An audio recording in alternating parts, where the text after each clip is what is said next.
All attention on the placement of a cold front during Thursday afternoon. Where it sets up will mean a big impact on alert day conditions. I'll track it with you using Future Track in just a moment. And swarms of bugs have been spotted over the Madison area. We'll sit down with local experts to see how long they could last. Plus, the NFL releases the 2025 schedule. What's in store for the Packers this season? That's all coming up on News 3 Now at 10, live from Madison. Good evening, and thanks for joining us, everyone, tonight. I'm Sarah Carlson. And I'm Eric Franke. Alert day conditions could soon make their way to our region. Alex, what is the latest and what can we expect? We have updates with our weather models right now. What we can expect is that cold front to form over portions of southwest Wisconsin. And as we head towards 2 o'clock in the afternoon, that's when we will likely see what's called initiation of showers and a few thunderstorms, at least initially here, right around 2:30 p.m., stretching from, let's say, Darlington north and west up towards Camp Douglas. And watch how quickly this intensifies according to Future Track. As we get towards 3 o'clock, that line already filling in Madison south over towards Janesville, over towards up towards the Dells and up towards Camp Douglas, and then quickly filling in as we move towards 3:30 p.m. That line then stretching from, let's say, Sun Prairie down to Janesville, and that line continues to fill in, evolve, intensify rapidly as we head towards 4 o'clock. The only silver lining with this is that the speed of this line of thunderstorms gets this line of potential severe weather out of the area as soon as, let's say, 6 to 8 p.m. So it's a quick line of thunderstorms that forms between 2 p.m. and 8 p.m. that we're up against across southern Wisconsin as we go into Thursday. You'll definitely want to tune in tomorrow morning. Savannah will have the very latest Future Track updates. Blaze is in at noon, and I'll be in shortly after 1 o'clock. Right now, what we see is called ground clutter. This is just moisture pooling around the radar site, and this is a sign that we could be looking at a little bit of patchy dense fog to start off Thursday morning, so don't let your guard down. You may need to use those low beams. Thursday morning, a mild night tonight. This is warm air that's priming us for temperatures up near 90 degrees on Thursday. The fuel for those thunderstorms coming up in Maine. Weather, we'll talk about those severe weather threats that you can expect with that line. Alex, thank you. Next at 10, Cure.is Healthcare is suing Verona-based Epic Systems, the Minnesota-based health tech company, filing a lawsuit in the state of California. Cure.is alleges that Epic violated the federal Defend Trade Secrets Act, broke California state law, and made false statements about Cure.is's reputation and products. The company says it lost business with at least 7 customers because of Epic. News 3 Now reached out to Epic for a statement on this lawsuit. A spokesperson responded saying, quote, "Epic believes in free and fair competition, and we look forward to setting the record straight in court," end quote. Well, while bugs are typical in summer, many on social media have been wondering, why are there so many right now? And do they normally swarm the sky like clouds of smoke? Well, experts say one bug in particular has been particularly active, and they tell our Arman Rahman they're good for Madison's lake environment and they won't be around much longer. They've swarmed the skies of Madison this week. Kind of eerie, really kind of strange looking. But what are they? Look like plumes of smoke. A sign of the apocalypse? You hear like the swarm of locusts or something that are just gonna come devour everything. JJ Raps lived in his downtown apartment for about 3 years and never seen anything like this, so he filmed it and took to social media. Out over Wilson Street, and so it was kind of crazy to see, right around 8:30 p.m., that hits, and they all kind of started swarming again. And it was like the exact same places that I saw them the day before. You might have wished the invasion stayed in the sky, but many have been swatting at the bugs on walks or bike rides. Everything was just covered with them for the last probably almost week. Like the entrance to the apartment building, you couldn't really go, near a light source without getting pelted by little flies everywhere. Fear not, they're not heralds of doom. Midges, they're also commonly known as lake flies. For UW-Madison's bug guy, PJ Leash, they're less foul and more fascinating. This year does really seem to be standing out in terms of the intensity of the midge activity. Leash says midges are born and spend their young life down in the sediment of Madison's lakes. Every May, for a couple of weeks, they take to the skies to make more midges. If you think you've been single too long, the clock's literally ticking for a lake fly. And they'll live for about 2 weeks or so. So they really have this short window of time to go about finding a mate, laying eggs, and then that's all that they have in store. So don't worry, they're not hungry, for you at least. They're completely harmless to humans. They don't bite, they don't have a stinger and can't sting us. Leash says don't spray them or use repellent. If they're crowding your screens and windows, reduce outdoor lights. Take a broom or brush of some kind and simply brush them away if they seem to be collecting on the side of your house. Those hordes in the sky are just insects getting intimate, if that makes you feel any better. It's kind of a good sign of like the health of our lakes and the environment and stuff. Making it hard to leave your house without getting swarmed by flies is probably the worst part for us, at least. Reporting in Madison, Arman Rahman, News 3 Now. It's good to know they're good. Well, Leash says the prime time to see these swarms of midges is between 7 and 9 p.m., and they'll often contrast their formations against other objects in the landscape. Dane County is working to revolutionize waste management as it continues to update and upgrade the county landfill. Director John Welch says the landfill utilizes a mobile trash lab. It serves as a mobile classroom they take into the community to show how they implement more sustainable practices. Welch also says that a new plant reduces environmental impact while making money. We've got a renewable natural gas plant, a $30 million facility that's taking the gas that's produced in the landfill. We're actually producing 3 million gallons of renewable vehicle fuel that we sell to Quick Trip every year. So that's not only good for the environment, but it's making us money as well. Landfill staff are also involved in food scrap recycling, construction and demolition material recycling, and they utilize prairie grass as cover for the landfill. Well, this summer, the city of Sun Prairie is making composting easier for residents. It's part of their initiative to prioritize sustainability. Families have to sign up, and the program will last from July until December of 2026. Now, even if a household is not signed up, schools and big city events will focus on composting. They might not know what should go in the compost bin versus what should go in the garbage. So we'll educate them on how to sort their waste. Residents will put their scraps into a 5-gallon pail and wait every 2 weeks for the company Greenbox to turn their scraps into this usable dirt. To sign up for the program, Sun Prairie residents have to pay a monthly $10 fee. Madison's mayor has appointed a new housing director. Chad Ruppel is set to become the City of Madison Community Development Authority's next housing director. He's currently at the U.S. Department of Housing and Urban Development. Ruppel will join the City of Madison June 23rd. Lynette Rhodes will continue to serve as acting director until then. A group of state leaders visiting Madison to address the current strain on the city's housing. A healthy vacancy rate in the city is considered somewhere between 5 and 7%. Madison has been nowhere near that in recent years. That drives up the cost of rent, except for places like the Ella Apartments, which uses tax credits to provide low rent options. The secretary of the state agency says that things like building codes tour the apartment complex as part of Affordable Housing Week. This process easier and more affordable, because if we can start to save a little bit here, a little bit there, we can ultimately build more housing, which has many downstream benefits for communities.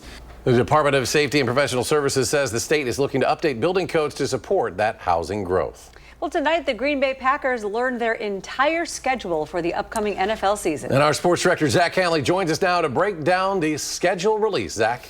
Yeah, the schedule makers didn't do the Packers any favors this season. It's, in a word, a doozy. Tied for the 5th most difficult schedule based on win-loss percentage from last year. Matt LaFleur's squad has 7 games against teams that made the playoffs, 4 primetime games, and a Week 5 bye. They open in Lambeau for the first time since 2018 against the Lions, then play them on Thanksgiving in Detroit, and close out the year with 5 of their final 7 games in the division. Jason Wilde, your thoughts? It's not always who you play, it's when you play them. And if they stay healthy, then they're in a really good spot down the stretch to win some really big games against division rivals. If they have injury problems, then they're going to be really challenged down the stretch. And that's why, again, getting off to a fast start. If they get off to a 2-0 start, there will be a lot of excitement about where they're at. If they get off to an 0-2 start, there'll be some concern. Should mention that you can watch Week 1 against the Lions, Week 6 versus the Bengals, and Week 15 at the Broncos right here on News 3 Now. We'll have more on the Packers' schedule coming up later in sports. All right, thanks, Zach. Wisconsin DNR has declared milkweed as their Rare Plant Monitoring Program's 2025 Plant of the Year. The DNR is encouraging people to plant milkweed in an effort to save monarch butterflies. It is the sole plant on which monarchs lay their eggs and the only food source for their caterpillars. For those interested in planting milkweed, a link to native plant sales and nurseries can be found on our website, channel3000.com. When we come back at 10, overdose deaths are down in the U.S. And President Trump continues his tour of the Middle East. The stop he made today bringing a major announcement for one U.S. aircraft manufacturer.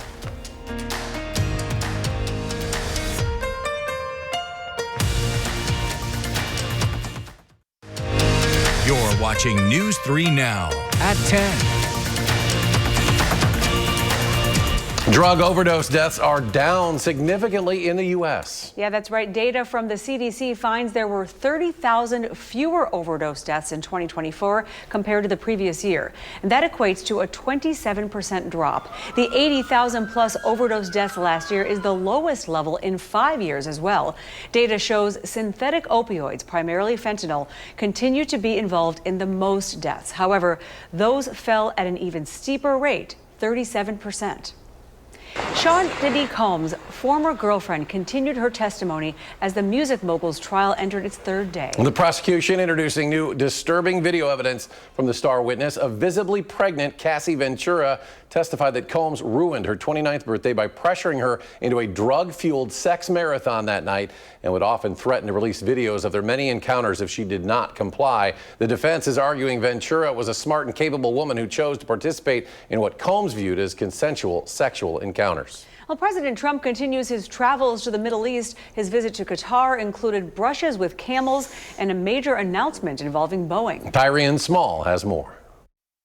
The president kicked off day 2 of his trip to the Middle East with a meeting with Syria's new leader, an insurgent who rose to power after overthrowing the dictator Bashar al-Assad. The meeting came one day after President Trump lifted all sanctions against Syria, a move hailed by Arab leaders. The president also indicated he'll consider normalizing relations with Syria and expressed confidence in its leader. Young, attractive guy, tough guy. Strong pass, very strong pass fighter. The president later arrived in Qatar, where he was greeted by red Tesla Cybertrucks, dozens of mounted camels, and a red carpet. Together, the president and Qatar's Emir Sheikh witnessed a signing ceremony for Qatar Airways, which has agreed to buy 210 aircrafts from Boeing. It's the largest order of jets in the history of Boeing. That's pretty good. It's over $200 billion. The Qatari emir later presented President Trump with a soccer ball representing the World Cup coming from Qatar to North America. In a Wednesday night speech, President Trump praised Qatar for working with the U.S. to negotiate a deal with Iran to wind down its nuclear program. This comes a day after the president called Iran the most destructive force in the Middle East and vowed that it would not get nuclear weapons. There's a friendly and a non-friendly, and the non-friendly is a violent course, and I don't want that. I'll say it up front, I don't want that, but they have to get moving. I hope the Iranian leaders understand. The president is scheduled to continue his tour of the Middle East Thursday with a trip to the United Arab Emirates. Torian Small, CBS News, the White House. Well, the president says his schedule is full for tomorrow and does not know if he can make a trip to Turkey. That's where Russia and Ukraine are holding talks to end their war. FAA officials testified before a Senate committee to address concerns about air safety. Lawmakers on both sides want answers following a string of issues at Newark Liberty International Airport, including a complete radar outage for 90 seconds. The agency says it's working on a short-term fix to reduce congestion while dealing with a shortage of controllers. I don't believe there was a heightened significant danger to the flying public. But with that being said, from where I sit, we want to remove all risk to the flying public. FAA officials say a hotline connecting the Pentagon Air Traffic Control 2 FAA controllers, has been offline for more than 3 years. Portions of Maryland, Pennsylvania, and Virginia are underwater after heavy rain drenched that region. In western Maryland, officials estimate more than 4 inches of rain fell in just 24 hours. The water rising so fast, search crews rescued about 200 people trapped in an elementary school. To the north, Myersdale, Pennsylvania took a beating with floods inundating houses and submerging vehicles. We are seeing flooding in the majority of the houses in town, some even as high as the first floor. Roads throughout the area are being destroyed. This is some of the most severe flooding we have ever seen. The same storm system swept away a 12-year-old boy in Virginia. This morning, first responders reported finding his body. Authorities urge the public to remain vigilant, follow evacuation orders, and stay off the roads. And the First Warn Weather Team here is forecasting alert conditions tomorrow. Chief Meteorologist Alex Harrington with more on the timing of these storms. Alex? Yes, let's get right into it. First, we'll start off 6 a.m. to 10 a.m. Savannah will be here in the morning. We can't rule out an isolated storm in the morning. If there is any storms in the morning, hail would be the main threat with that potential. Then a period of dry weather from 10 a.m. to about 1 p.m. Then storms initiate. They start to develop between 1 p.m. and 3 p.m. with the peak between 3 p.m. and 7 p.m.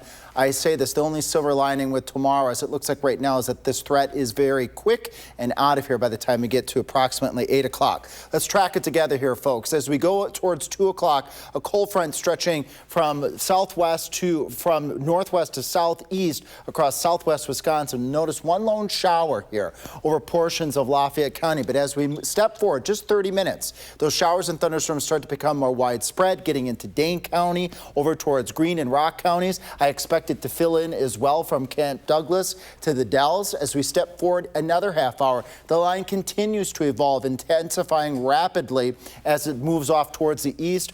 This would be Portage, Partyville, over towards Sun Prairie, over towards Jefferson, Beaver Dam, and then just east of Janesville and Beloit by the time we get to 3:30, and then it pushes further to the east and out of the WISC viewing area by the time we get between 6 p.m. and 8 p.m. at the absolute latest. So that's, again, the only good news that I can find out of Alert Day Thursday.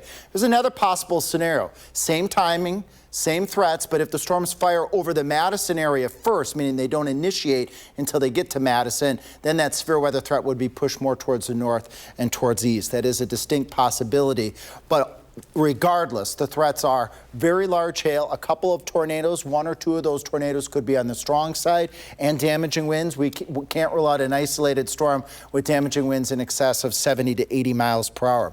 Storm Prediction Center for a few days has had us under an enhanced risk for severe weather. What that means, that's a level 3 out of 5. And what that means, a 3 out of 5, is that numerous severe storms are possible, and some of those storms could be on the intense side. That's that middle portion of our graphic here. That's what that enhanced category means. When you see this hashed colors across all of southern Wisconsin, what we're looking at is the potential for very large hail with some of these storms, and that potential for a strong tornado if one were to develop during the afternoon hours of Thursday. That's going to stretch from Madison, Dells, Camp Douglas, and areas towards the north and towards the east. Hopefully that's not the case, but we want to be very, very transparent about that. Nothing on radar 3000 right now, and as we wake up tomorrow morning, a little bit of patchy dense fog, but look at those temperatures to start off Alert Day Thursday in the 60s. That gives you an idea of how much energy we're going to have in the atmosphere when normal highs are in the 60s for this time of year. We're going to be approaching near 90 in some cases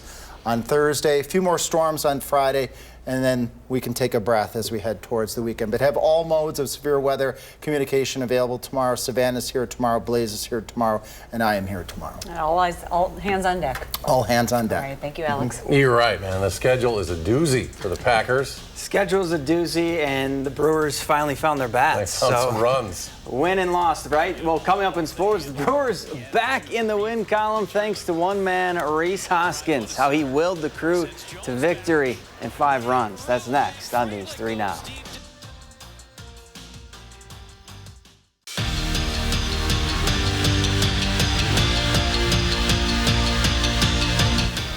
When the NFL schedule dropped, every Packer fan probably got out their pen and marked either a W or an L next to each game to give their expert opinion on how they think their green and gold would do.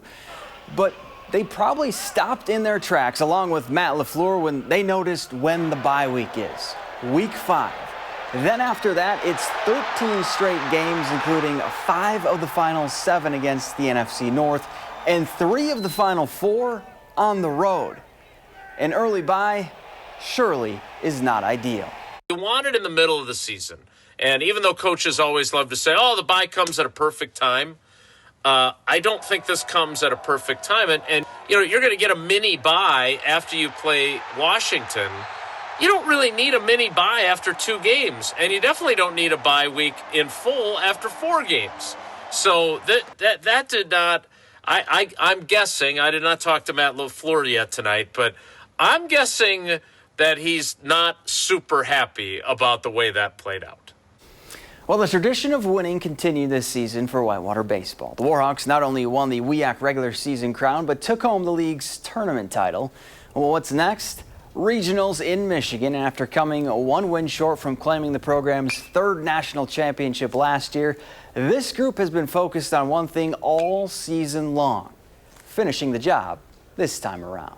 All of us feel like there's unfinished business, and I feel like that's kind of like our tagline for this year. I mean, obviously, falling 1 game short is extremely frustrating, and all of us were extremely sad after that happened, so I feel like there's a lot of unfinished business to get done. We're really excited, and this will be a new experience for us. You know, we've hosted a lot, but we're going on the road this time, so we're excited to see a new place and see what we can do. Oh, the Brewers looking to salvage their series with the Guardians and, more importantly, just score some runs. They're down 2-1 in the 5th. Sal Frelick tees off on one and sends it 400 feet back the other way to tie this one up. And then Rhys Hoskins just took over in the batter's box. 6th inning, he rips one down the line to give the Crew the lead for good. It was a 5 RBI day for Hoskins. Brewers get the win, 9-5, the final. We're back after this. Coming up on News 3 this morning is celebrating local culture. The team will look at the free event this weekend, giving residents a chance to explore Middleton artists' work. Scientists say they've captured new video of our closest relatives in the animal kingdom giving first aid to themselves. Look closely. You can see a young female chimpanzee dabbing chewed plant material onto an injury on her mother's body. Sweet. University of Oxford researchers are cataloging all the ways intelligent apes are using nature's medicine to clean cuts, soothe sores, and heal their hurt companions. Scientists say understanding more about the plants that chimps use when they're sick or injured could help in the search for new medicine for humans. That's a much nicer story than 100 people trying to fight it or something, whatever the gorilla story was. But maybe not as fun. No, not as fun. Not as fun. No.